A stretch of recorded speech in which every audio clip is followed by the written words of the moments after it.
بسم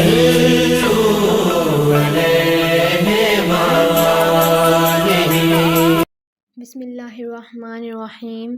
حضرت صلی اللہ علیہ وآلہ وسلم نے فرمایا، جو کوئی ایمان رکھ کر اور ثواب کی نیت سے کسی مسلمان کے جنازے کے ساتھ جائے اور نماز اور دفن سے فراغت ہونے تک اس کے ساتھ رہے تو وہ 2 قیرات ثواب لے کر لوٹے گا۔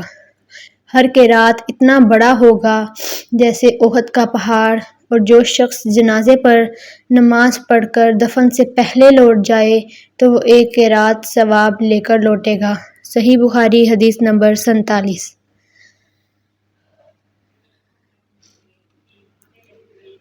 بسم اللہ الرحمن الرحیم۔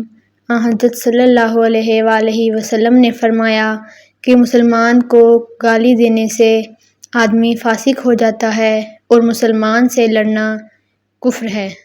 صحیح بخاری حدیث نمبر 48۔